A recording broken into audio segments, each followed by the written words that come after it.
Meeting turns into separation, and it gets all paradoxical and stuff. I mean, huh? We're way beyond anything that can be described with material language or logic or words. But this is called prema. Prema means when God is both present and absent simultaneously, and you're feeling meeting and separation constantly. And there's no way to separate the two. It's the most tasty thing there is in existence. There's no way to explain this stuff. You just have to try it and experience it for yourself. But you have to trust enough to go into it. You know, don't stop chanting because you hate the feeling that you have when you can't chant anymore, when you have to go out to work or whatever. You know, that's not right. That won't give you the kind of spiritual growth that you can possibly have. That will actually retard your spiritual growth. Now, this is what we were talking about earlier in words, but expressed in the form of a diagram. Krishna is the Supreme Personality of Godhead. He's the original source of everything. Radha is the sum total of all potencies. She is his complete energy. And she's the fountainhead of all the spiritual energies. Then Baladev expands from Krishna. Now remember, Krishna doesn't have anything to do. Krishna is just on vacation all the time. He's just playing. Okay? He doesn't do any work. So who does all the work? Who maintains the universe? Who, supports the spiritual world and so on? Baladev. Baladev is responsible for Krishna's service and all his articles of paraphernalia and so on. Now, Baladev's consort is Yogamaya. Yogamaya, her business is to manifest whatever Krishna wants, automatically. Krishna doesn't have to do anything. He can just desire something and it automatically happens, even if it's impossible. This is the power of Yogamaya. Now, the living entities in the spiritual world. Here's a living entity in Goloka Vrindavan. Okay? The living entities in the spiritual world have a relationship with Yogamaya. And the nature of that relationship is service. Yogamaya engages us in a particular service to please Krishna according to our propensity, so that Krishna is happy and we're happy. Okay? That's another name of Yogamaya. Not Tulsi. Not Tulsi, no. Tulsi is, she's an aspect of Yogamaya that is specifically the jungle and all the creatures in the Vrindavan planet. She's the final nakshatra, Revati. Here we go, Revati. But he doesn't become, he's like Krishna. He doesn't get married until he goes to Dwarka. Okay, so the living entity has three aspects of spiritual experience. Sat, eternal existence. Chit, full knowledge. And Ananda, or unlimited bliss. All the living entities in the spiritual world experience Sat, Chit, and Ananda. That's their experience. Baladev's consort is Yogamaya. And then he expands himself into the quadruple expansion. And I've only shown Sankarshan here about it because of lack of space in the diagram. So Sankarshan's consort is Lakshmi. Now I've shown here that the consorts expand from the personalities of Godhead because they are the consorts, they are the energy of those personalities. But in another way, the consorts expand from Radha. Just like all the different expansions of Krishna are the different personalities of Godhead, all the different expansions of Radha are the different Shaktis in the spiritual worlds. So it's not correct to say that comes from both or son or something like that. What's the question? It can't be said that it's like their son. Son?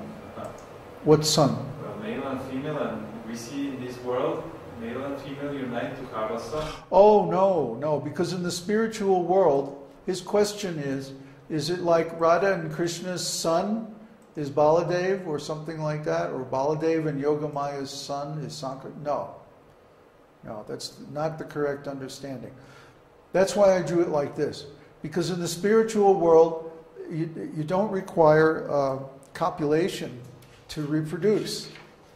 It's just a matter of will. Prabhupada said one time that if you want to have a child in the spiritual world, that a lotus flower grows from your navel and then the child is born in the lotus flower. You don't need a wife or anything like that.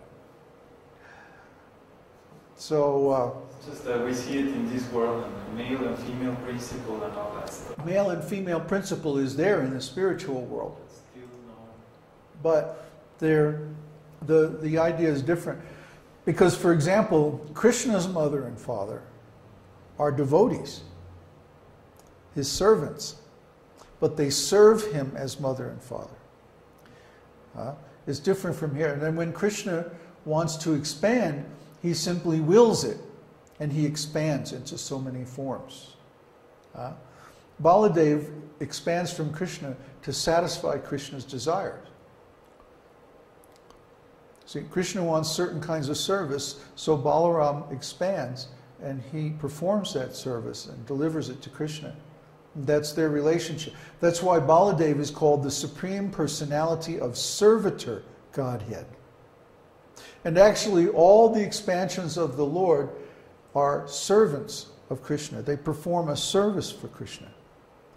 Even though they're unlimitedly powerful, their relationship to Krishna is that of servant.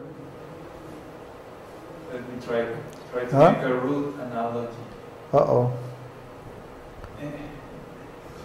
For example, if I have a job... Will you talk into the microphone so I don't have to repeat all this? Come over here and talk so they can hear. Is this good? Yeah. What's the question? For example, if I have a job and I want someone to do my job, I hire them and they will do my job they will take care of my responsibility. Mm-hmm. So I can do other things. Yeah. So in a way that could be called like an expansion because they're doing my service. Kind of. Or something like that. Yeah, it's a crude material analogy. Very crude. Yeah, very crude. But it's like delegate or someone else will do that. Right. Krishna delegates his power to plenary expansions. That's the difference. In a material sense, when you delegate something to someone, they're in an inferior position. But spiritually, when Krishna expands into different personalities, like Baladev, Sankarshan, Narayan, Vishnu, and so on, he expands, because they are personal expansions of his self, they are plenary expansions, fully empowered. Plenary means fully empowered. The examples that were given were a plenary session of the legislature. That means there's enough members of the legislature there they can do any kind of business.